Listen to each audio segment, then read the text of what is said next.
Fatalo fatu ila ufafonga anga Samoa nei fo e sofo malo le soifua. Le tautua fai pea lau Samoa Entertainment TV mai Samoa ai usi mai al fafonga fa opoponga wana tamua yene yaso. Tala tuli loa mai fa amsinonga le container fo ilea na maua ile wafu mali poti ai ele official tute ia ma leo ia fala au fa saina sa maua tutonu. Peta yo le so le ana tula ia ile taimi mo le bainga to tolu le olo mo lia e so tanga ile na fo I pusa oloa ele ite ena ele leo ia le talo sanga tatala itua a ila tone to tolu ma fa peona tali ai ele fionga le famsino justice fepulea I Roma ile tayao le so ma watu nei ia le so lusul fa masino fepwani e tula ia ila tone to tolu mo le famsinonga o le totolu e au fiai Robert Mackenzie Malaysi to alua o le lii male tamaitai o le solusu fa fepwani le tula iai Vala wela la tomta upu peta ai ua polo ia ina ia mulmulta ia tutunga ia po ai inga fo e masani ai pe o tau fio la to tusflau ma ia inofo anga po nuu le upolo ia al famsinonga e tali mawai le solusu fa e vala awai le la tomata upu Ua lipotia mai Amerika Samoa le angi ai o le finangalo le faipule o le itumalo tuala tai. Le fionga awanga fono vai manga maiava. Il felo inga le moto faipule. Amerika Samoa le songa fuatalua ia stolo februari. Ina ia fesilingi alo ia le malo Samoa I se talala tamai o le sosu engo le maliu. O le tamai tai profesa mai Amerika Samoa Dr. Caroline Sanavayana Gabad. Ile lipotia le Talanei News mai Amerika Samoa. O le fontanga le almoto sui o le asonga fuataluai e tai fono ai awanga fono le House Public Safety Committee na ia saunua o Gabon o le Amerika Samoa mai te tauna fasilingia se whamtalanga I le tulanga ua o iai suenga o le maliu I Samoa. Ai te tau o na wha awala tu le fasili ia Samoa mai le tamaita I konkalesi. O ta ua ele lipoti lava lea le Talanei o I ina e avantua I se papolenga I le maliu wai o stasio tina o Amerika Samoa. O le tamaita I profesa mai tutuila na mawatu le mauto o le tamaita I tustala Samoa ia pari sia fikel ua maliu le masina o meo le tausanga taluai ma ua moli ai pali I le fasio tangata e so tanga le maliu o Caroline. Ai o tau fia I pea pali isia ile fale pui tan malala e tali ai le taimi o le nafo I mata upu le fam sinonga. Wa amatai nei ona tapena le saini ngā lima le vaenga tū ma oti e whaaleo atu ai lo lato le fia I le tūlanga ua o iai le taitainga o le malo e le vaenga wha upu whai a le whaatuatua I le atua Samoa ua tasi po le fas. O le saini ngā lima lea ua moli mawina mai le tāpenanga po o se petition. O le wha moe fia moli atu I le fionga le fonga fetalai o le mauta. Pali I li o ta eumaspa o male pale mene o Samoa I le taimi e toea e ai le fono. O ta ua mai fo ele sunga meilin e le o se saini ngā lima se vaenga wha upu whai. Ai mo so stangata lava ele o fia I le tūlanga ua iei nei le taita inga o le malo e se taita I o le aise wha tuanga a le toa tele o lana vaenga wha upu whai po le fas. O le fionga le tamaita I pale mia fia me nao mimta a wha olo tū mau lava le avea ai ma pale mia o Samoa. E ui wa whaatea ese lana vaenga wha upu whai mai lona tōwhinga taitai ma ua le toe ta ua foi o se whaipule o le fas. E to alima I se tu malo, wale aini o la tau whaipule I tutonu o le fas peitai. O lo atoa laval ka peneta, ale fionga le tamaita I pale mia na te taita iai, le whainga malo o le fas I le taiminei. Ma ia fola e le fau le whainga, o le taitai e se minority o se malo. O se whaupunga, o lo o te ena e le taitai o le fas le sungala auli al mali e tuapula taivao. Sao noi la auli, ele aile ai lava se mea whaapena ua tupu I malo te teleo o lava ia Samoa.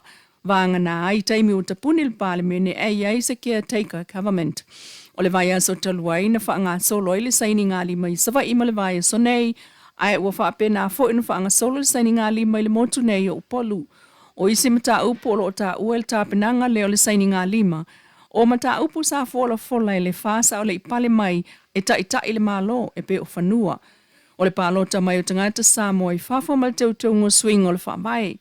Pei tai, o le aunga lavo le saini ngā lima o le fasilingi ai, o le ai o sa whaatuatuanga e le fionga le palemia, to e le ai sana vaenga wha upu whai, whaatasi ai maisi tu malo o le aini o lato whaipule, e to tonu o le fas, O le saini ngā lima lea, e mō Samoa atoa e le o se vaenga wha upu whai.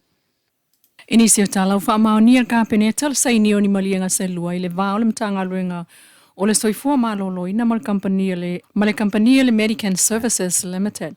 O nei malienga o le amawhai ai o na au ina tunga singa se mai Samoa o wha maonia i lalo pokala me le malo. Mō ngā singa se avati i whafo e tonga fiti whalemai e lua i intia o wha opopo nei. O whalemai o lo o au fia i nei malienga o le Artemis Medicare Services Limited ma le Fortis Hospital Limited. O le polkalamele nei mo ngā se awina i whafo ua te le tausanga o whaatino malo o whaawau lava. O New Zealand ma intia o lo avatu iai tātou mai ua whaamaonia le mwhaintonga fiti Samoa. O le saini ai o nei malienga o le amwhai ai o na maua isi au nangam tonga fitinga whaau popo. Lea e leo mawhai na whaatino le whalmai mtotua o lo ngā lue whaatasia i ma Samoa le teiminei. Ua so o tausanga le manu malo o le tamaita ilale le mai Samoa e avea ma tausala o le Pasifika. Pe o na whai ai le vai aso tolwai le tauvanga o le tausala e suia le tausala o le Pasifika lu olua tolu lu olua whal tamaita i o 14 no moe moana sa whatu o Swanky. O le pole stona ina tēnei a so valu Februari le na whai uai le tauvanga e to valu tamaitai. E au fiai le Miss American Samoa, le Miss Tonga, Miss PNG, Miss Kiribati, Miss Solomon Islands, le Miss Samoa, Miss Nauru, le Miss Cook Island. Manu malo el tamaita i mai tonga i le Special Awards, le People's Choice Award. Le Miss Personality, manu malo el tausalo America Samoa, le Miss Photogenic, o le Miss Samoa, le National Tourism Award, o le tausalo Amlik Samoa. O whailonga nei e le tau o whatasia, ma whailonga au tu po o main awards lea o lo tongi iai whaamasino mo le tauvanga i pe o le Best Traditional Attire, Best Strong, Best Talent, Best Interview. O whailonga la nei, lea tongi e le tauvanga e sa ili ai sa tausalo le Pasifika o le whaatulanganga, mai i le tūlanga whae o mai i le tausala fau o le Pasifika lu olua lima lu olua ono. Le wase e mai ai le tausala a le atu kuki i le tūlanga wha, tūlanga tolu le Miss Solomona, lona lua le Miss American Samoa, so o atu iai le runner-up le Miss Tonga ai manu malo le Miss Samoa. O taua o le aso atai au, le taunua i whanua, le tausala fau o le Pasifika lu olua lima i le lua olua ono. Inisi o tala o whaawau pēr le tapu o na toi whangotaina o ngā sami ngā taifale o Sāwhata. Talu whaete te ngā ia awhianga o ngā taifale mai le waaso su e o New Zealand. Le manua nui o lo o mangoto ai lo na ngā taifale talu mai o ke topa lua o lua wha. Petai, wali putia mai le tu stalamo me tupul Pasifika le Radio New Zealand. E tolu sfuluafe tupe New Zealand. Tusa o le lima sfuluafe ta la Samoa. Fua i mai le malo saina. Mo tangata o le tu malo Sāwhata wa fia la tau tupe maua ona o le manua nui. O li patia le feilo iai o le ofisa o le ampasa o saina i Samoa. Mamatai Sāwhata i le solulu vastolwai. Mosef Soswani mai Beijing.